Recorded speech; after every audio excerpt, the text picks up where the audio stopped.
دو صحابہ تھے، دونوں گہرے دوست تھے، بہت ہی گہرے دوست، مدینے کے رہنے والے۔ اس میں سے ایک صحابی تجارت کے لیے جا رہے تھے اور ان کے گھر بار میں ان کی بیوی تھی بس، اور کچھ نہیں۔ تو اپنے دوست سے کہا کہ میں جا رہا ہوں، مجھے آنے میں تاخیر ہو سکتی ہے، میرے گھر پر اگر کبھی سودا سلف لانے کی ضرورت پیش آئی تو میری بیوی کو یہ پہنچا دینا، ساز و سامان۔ یہ کہہ کر کے وہ تجارت پہ چلے گئے۔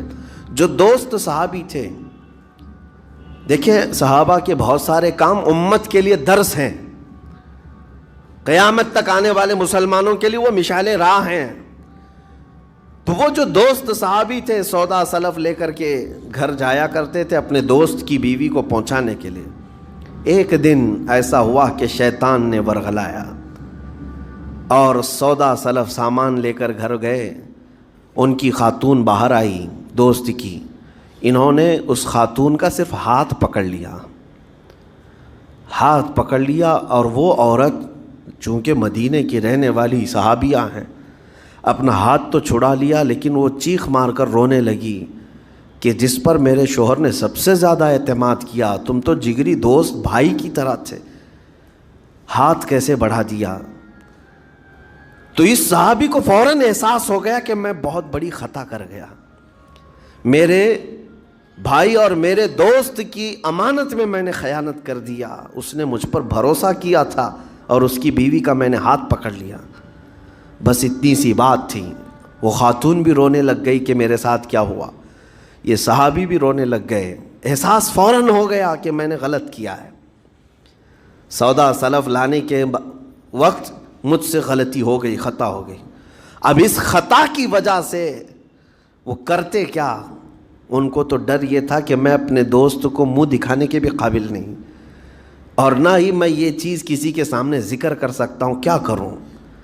تو مدینہ چھوڑ کر کے چلے گئے پہاڑیوں میں، اور بغیر کھانا پانی سب کچھ بھی نہیں تھا، پہاڑیوں کے بیچوں بیچ رہنے لگے اور صرف روتے تھے اور گر جاتے تھے، اور کمزوری آ گئی جسم میں، اٹھنے پھرنے کی بھی طاقت نہیں تھی۔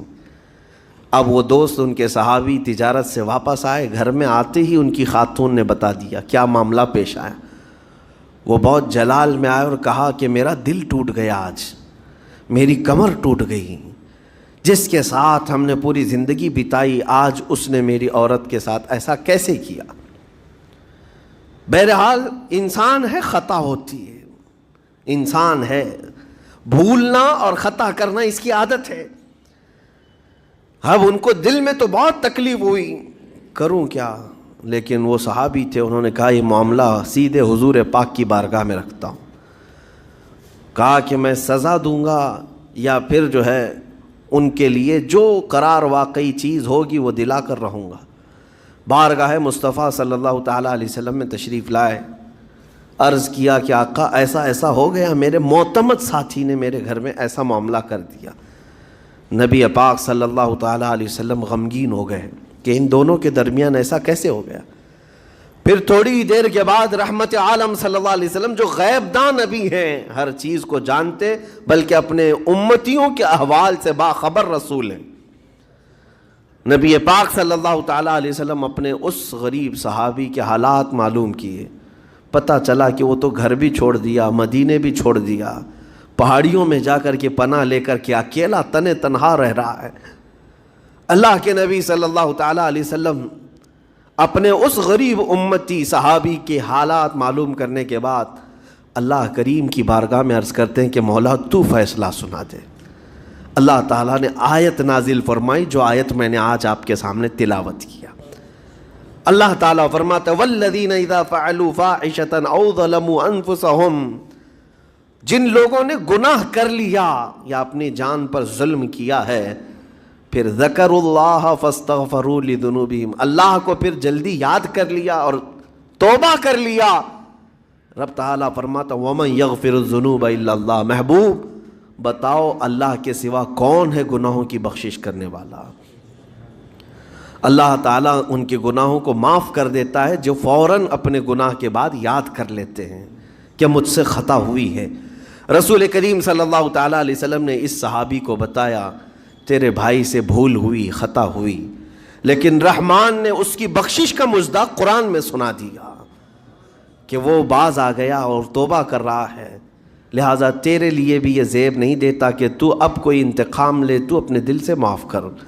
یہ صحابی تھے، اللہ کے نبی صلی اللہ علیہ وسلم کے پروردہ تھے، نفسانیت اور خواہشات کے نہیں۔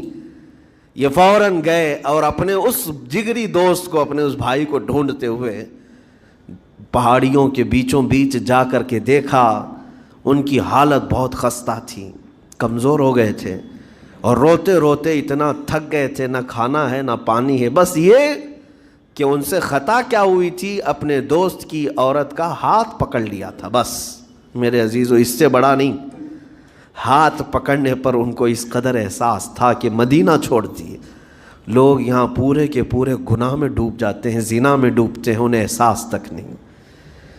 یہ صحابی گئے، اور جیسے ہی یہ گئے تو وہ ہوش میں آئے اور رونے لگے کہ میرا بھائی آ گیا، اور اب شاید یہ انتقام لے گا، بدلہ لے گا، مجھے مار ڈالے گا، کیونکہ میں نے اس کا اعتماد توڑا، اس کا بھروسہ ختم کیا۔ لیکن یہ صحابی گئے اور ان کا ہاتھ پکڑا اور اپنے سینے سے لگایا، کہا کہ تو بھی ابن آدم ہے، میں بھی ابن آدم ہوں، انسان ہے، خطا ہو گئی، لیکن بشارت ہے تجھے کہ اللہ نے قرآن میں محبوب کی بارگاہ میں آیت اتاری، تیری بخشش کا پروانہ اتار دیا۔ وہ اس قدر خوش ہوئے کہ اس صحابی کو تھام لیا اور کہا میں تو مایوس ہو کر پورے گھر بار سب چھوڑ کر کے آیا تھا، لیکن میرا رحمان خدا بندوں کو کبھی چھوڑتا نہیں، کبھی اکیلا ہونے نہیں دیتا، وہ مایوس نہیں کرتا۔ میرے عزیزو، آج ہمارے پاس وقت ہے، جب ٹھوکر کھائیں تو فوراً احساس ہو جائے، جب غلطی ہو جائے۔ غلطیاں کس سے نہیں ہوتی؟ گناہ سب سے ہوتے ہیں، اور اسی لیے میرے آقا صلی اللہ علیہ وسلم ارشاد فرماتے ان بنی آدم خطاؤون وخیر الخطائین التوابون۔ آدم کی ساری اولاد خطا کرتی ہے، یعنی آدمی سب خطا کرتے ہیں، لیکن بہترین خطا کرنے والا وہ ہے جو خطا کرتے ہی توبہ کر لیتا ہے، توبہ کر لیتا ہے۔ کوئی رات تمہاری ایسی نہ ہو کہ بغیر توبہ کے سو جاؤ، کوئی صبح ایسی نہ ہو آپ کی جو اللہ تعالیٰ کی بارگاہ میں استغفار کر کے نہ شروع کرو۔ ہر دن توبہ کرو، ہر دن اللہ کریم کی بارگاہ میں استغفار کرو۔ السلام علیکم، آپ سب خیریت سے ہیں؟ مفتی سلمان اظہری صاحب کا یہ بیان زیادہ سے زیادہ شیئر کریں اور سپورٹ کریں۔